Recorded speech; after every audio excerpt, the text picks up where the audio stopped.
ओम शांति। बाबा good morning. आज बाबा के 20 जुलाई 2022 के महावाक्य हैं।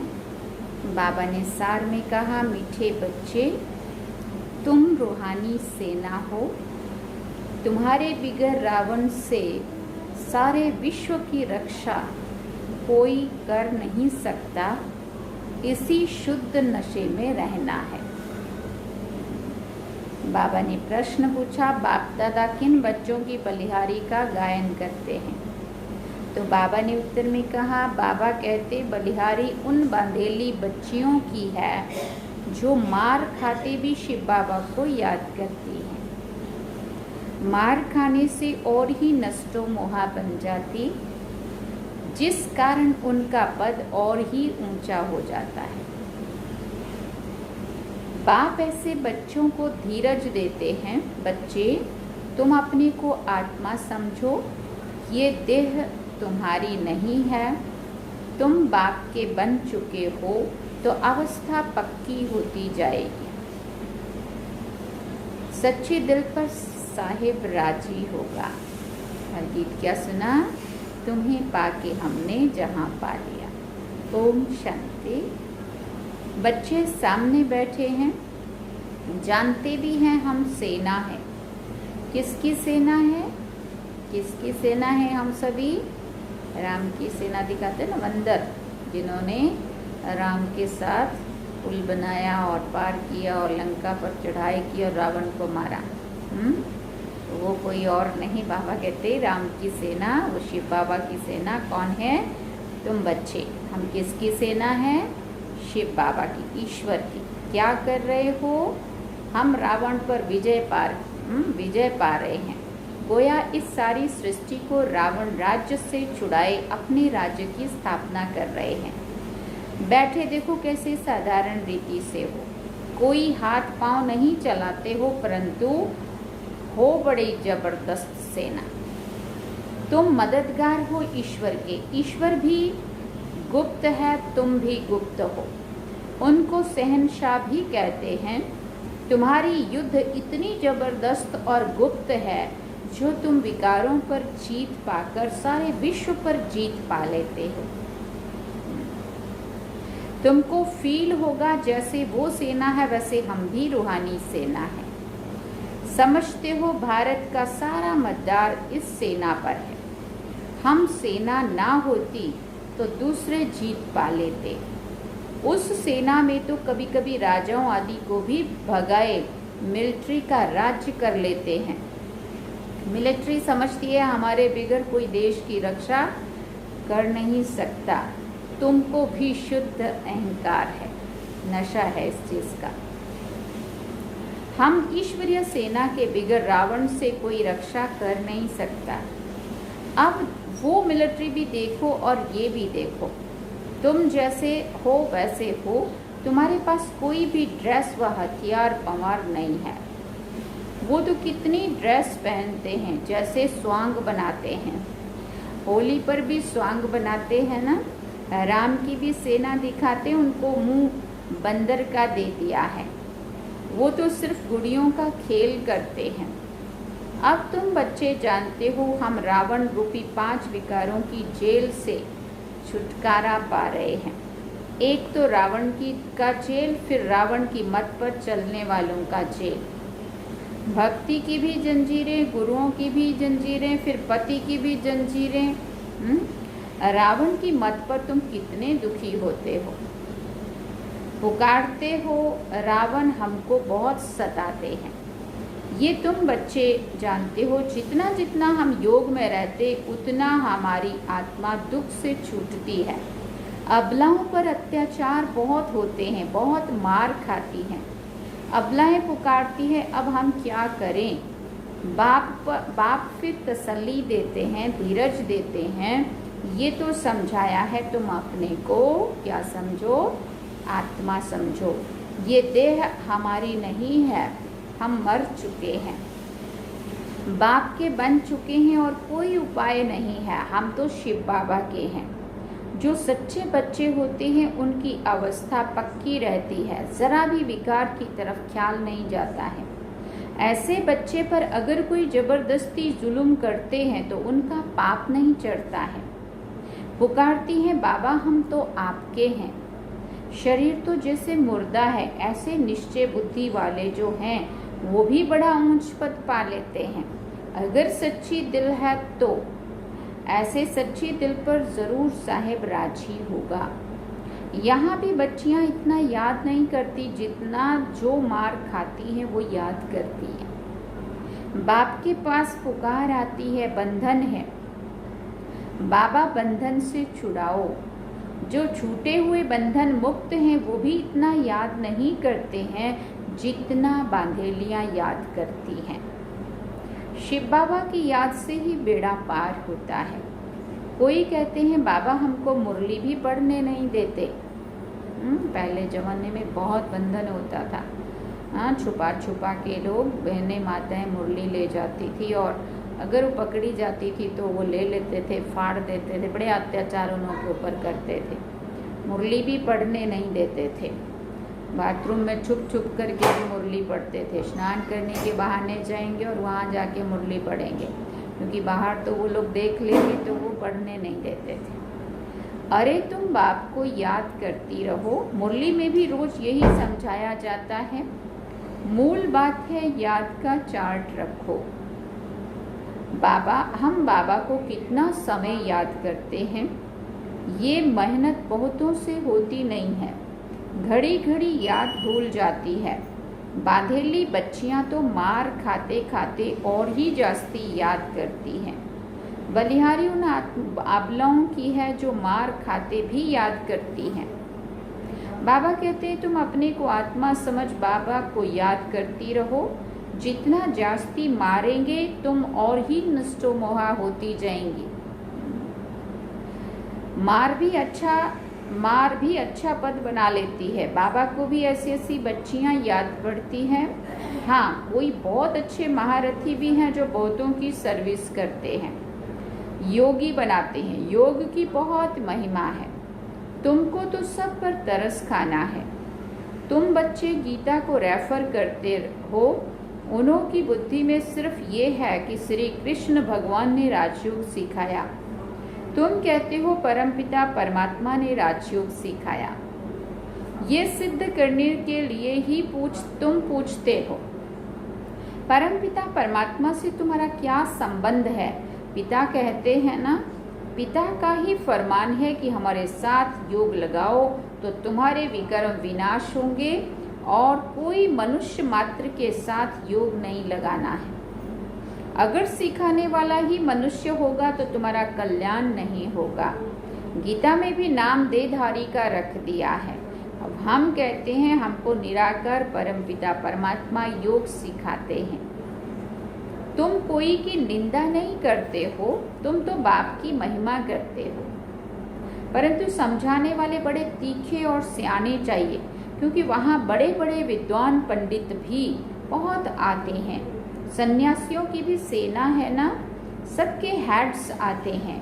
तुम बच्चे ऐसे चतुर होने चाहिए जो बात बिल्कुल थोड़ी करो और एकदम तीर लग जाए। जास्ती कुछ भी बोलने की दरकार ही नहीं है, क्योंकि वो क्रोधी भी बहुत होते हैं। उनकी भी बड़ी सेना है। कहाँ से भी निमंत्रण आता है तो तुम जा सकते हो। तुम बच्चे भी समझ सकते हो हमारे में कौन कौन अच्छी ललकार कर सकते हैं। एक अल्फ का अर्थ ही समझाना है, दो चीज़ें हैं बस। बाप अल्फ कहते हैं मुझे याद करो तो तुम विश्व के मालिक बन जाएंगे। ये तो अल्फ भगवान ही कह सकते हैं जो ही रचयिता है, हेवनली गॉड फादर है। वो कहते हैं मुझे याद करो तो तुम्हारे विकर्म विनाश होंगे। श्री कृष्ण को याद करने से विकर्म विनाश नहीं होंगे। तो अब श्री कृष्ण अब कहाँ है? उसने तो एक शरीर छोड़ दूसरा ले लिया। निराकार तो अविनाशी है। सारी समझानी इस बात पर देते हैं, कितनी भूल कर दी है। भगवान उवाच, मैं तुमको विश्व का वर्षा देता हूँ, श्री कृष्ण कैसे सबको वर्षा देगा? श्री कृष्ण तो भारत का है ना, पतित तो सारी दुनिया है। सबका पतित पावन तो एक ही निराकार है। तुम्हारी बुद्धि में ये सब बातें हैं, भक्ति के पार्ट की भी नॉलेज है।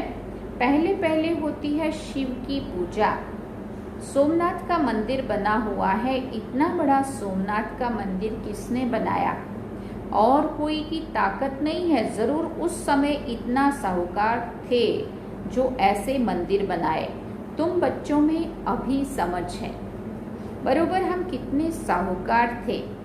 इतना बड़ा सोमनाथ का मंदिर बनाया है, जरूर महाराजा होगा। जो देवी देवता है खुद ही पूजक थे, वो पुजारी बन पड़े, फिर वही पूजा के लिए मंदिर बनाएंगे। ऐसे नहीं कि कोई एक सोमनाथ का मंदिर बनाते हैं। एक ने शुरू किया, फिर बहुतों ने बनाया। 12 ज्योतिर्लिंगम पूरे भारतवर्ष में मेन जो शुरू के बने हुए, फिर बहुत मंदिरों को लूटा होगा। हिस्ट्री में तो सिर्फ एक सोमनाथ के मंदिर पे 17 बार आक्रमण हुआ, बाकी और भी बहुत सारे मंदिर थे और बहुतों को लूटा होगा। एक मंदिर से ही इतना सामान निकला जो ऊंट भरकर ले गए। जब चढ़ाई करते हैं तो कोशिश करते हैं कैपिटल को हाथ करें, फिर उनकी विजय हो गई। अब तुम्हारी बुद्धि में है बरोबर ये दिल्ली परिस्थान थी, धर्मराज ने स्थापन किया था। दिल्ली फिर से परिस्थान बनेगी। उसके लिए हम राजयोग सीख रहे हैं। अब तुम सुनते हो, बुद्धि में नशा चढ़ता है, समझते हो हमारा राज्य स्थापन हो रहा है, हमारा नाम बाला है। कहा भी जाता है गुप्त सेना, नॉन वायलेंस। इतना बड़ा अर्थ कोई नहीं समझते हैं। तुम ना स्थूल हथियार उठाते, न काम कटारी चलाते। तुम ही नॉन वायलेंस शक्ति सेना हो, जिन्होंने योग बल से राज्य पाया है। विश्व का मालिक बनने के लिए श्रीमत पर हम एक बाप को ही याद करते हैं। जानते हैं अभी ये नाटक पूरा होता है, फिर नए सिर शुरू होगा। ये अविनाशी नाटक है, ये कब विनाश नहीं होता। बाकी इतना ज़रूर है, जब नई दुनिया होती तो पुरानी दुनिया खलास हो जाती। चक्र तो फिरता ही रहता है। ये अनादि ड्रामा है। जैसे भगवान के लिए कहते हैं हाजिर नाजिर है, वैसे ये ड्रामा चक्र लगता ही रहता है। इस ड्रामा में सब एक्टर्स हैं ही हैं। तुम जानते हो मूल वतन और स्थूल वतन है ही है। फिर सत्युग त्रेता चक्र लगाकर फिर रिपीट होता है।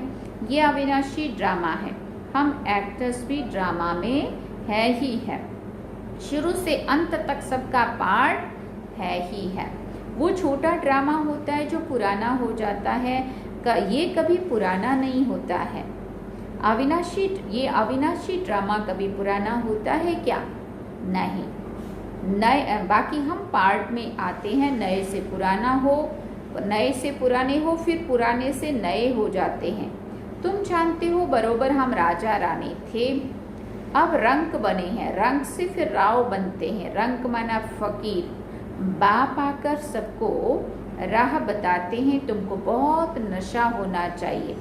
ये नई नॉलेज तुमको मिलती है और मिलती भी एक ही बार है। ये समझते हो ना कि हम डायरेक्शन अनुसार इस सृष्टि पर अपनी बादशाही स्थापन कर रहे हैं।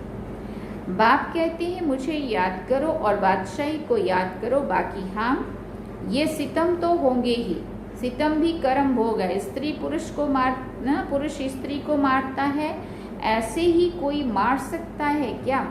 तुमने भी उनको मारा होगा, इस जन्म में नहीं तो पिछले जन्म में। वही हिसाब किताब चुकतू हो रहा है। ये सब कर्मों का हिसाब किताब है। अब तुम श्रीमत पर श्रेष्ठ कर्म कर रहे हो। अब कोई भ्रष्ट कर्म नहीं करना। सबसे श्रेष्ठ कर्म है सबको बाप का परिचय देना। बाप का फरमान मिला है, मामेकम याद करो। सभी को भूले हुए हैं। शिव की पूजा करते हैं परंतु जानते कुछ भी नहीं है। अमरनाथ पर भी बड़ा लिंग बना रखा है। इतना बड़ा बाप का रूप है क्या? कुछ भी पता नहीं। अब तुम बच्चे इन सब बातों को यथार्थ समझ गए हो। अच्छा, मीठे मीठे सिकेलदे बच्चों प्रति माता पिता बाप दादा का याद प्यार और गुड मॉर्निंग। रूहानी बाप की रूहानी बच्चों को नमस्ते। हम रूहानी बच्चों की रूहानी माता पिता बाप दादा को दिल व जान सिकवा प्रेम से याद प्यार गुड मॉर्निंग नमस्ते। थैंक यू बाबा, शुक्रिया बाबा। अब धारणा के लिए मुख्य सार है, श्रीमत पर सदा श्रेष्ठ कर्म करने हैं, कोई भी भ्रष्ट कर्म ना हो इसका ध्यान रखना है, बहुतों को योगी बनाने की सेवा करनी है। दूसरी बात, सच्ची दिल रखनी है, शरीर तो जैसे मुर्दा है इसका अभिमान छोड़ देना है, पूरा पूरा नष्टो मोहा बनना है। वरदान में बाबा ने कहा, कल्प कल्प के विजय की नूंद को स्मृति में रख सदा निश्चिंत रहने वाले निश्चय बुद्धि विजयी भव।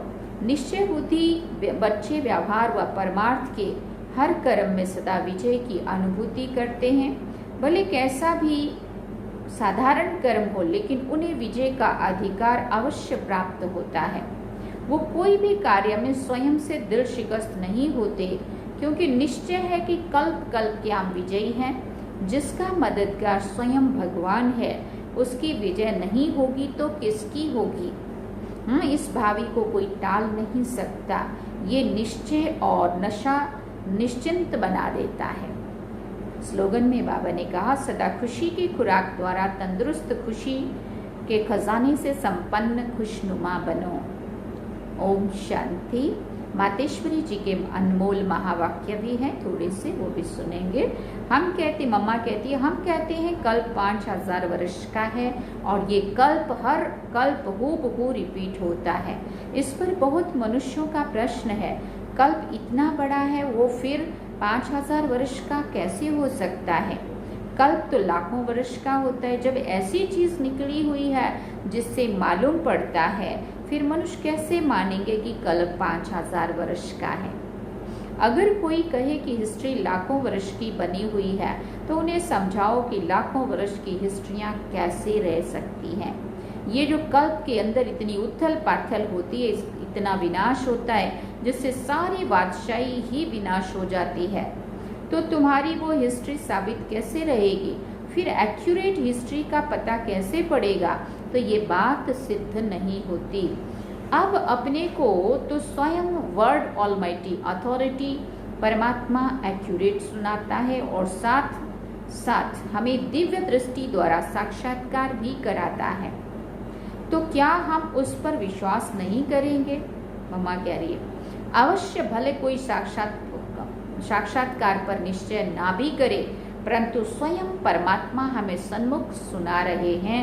पहले तो हमको ये निश्चय है कि हमें पढ़ाने वाला कौन और फिर सारी सृष्टि कैसे हूबहू चक्र लगाती है, तब ही हम अपने अनुभव और प्रैक्टिकल जीवन में देख यथार्थ कर रहे हैं कि यथार्थ कह रहे हैं कि कल्प 5000 वर्ष का है। दूसरी बात मम्मा कहती है, आत्मा और परमात्मा का अंतर इस पर समझाया जाता है कि आत्मा और परमात्मा का रूप एक जैसा ज्योति रूप है। आत्मा और आत्मा का साइज एक ही रीति में है, बाकी आत्मा और परमात्मा में सिर्फ गुणों की ताकत का फर्क अवश्य है। ये जो इतने गुण हैं वो सारी महिमा परमात्मा की है। परमात्मा दुख सुख से न्यारा है, सर्वशक्तिवान है, सर्व गुण संपन्न है, 16 कला संपूर्ण है। उनकी ही सारी शक्ति काम कर रही है, उनकी ही सारी शक्ति काम कर रही है। बाकी मनुष्य आत्मा की कोई शक्ति चल नहीं सकती। आत्मा परमात्मा का ही सारा पार्ट चलता है। भले परमात्मा पार्ट में भी आता है तो भी खुद न्यारा रहता है, लेकिन आत्मा पार्ट में आते भी पार्टधारी के रूप में आ जाती है। परमात्मा पार्ट में आते भी कर्म बंधन से न्यारा है। आत्मा पार्ट में आते कर्म बंधन के वश हो जाती है। ये है आत्मा और परमात्मा में अंतर। अच्छा, ओम शांति। ये थे मम्मा के महावाक्य और पहले हमने सुने बाबा के महावाक्य। बाबा ने सार में कहा, मीठे बच्चे तुम रूहानी सेना हो, तुम्हारे बिगर रावण से सारे विश्व की रक्षा कोई कर नहीं सकता है। इसी शुद्ध नशे में रहना है। और गीत क्या सुना? तुम्हें पाके हमने जहाँ पा लिया, ज़मी तो ज़मी आसमां पा लिया। अच्छा, ओम शांति। अब हम 1 मिनट बाबा को याद करते हैं।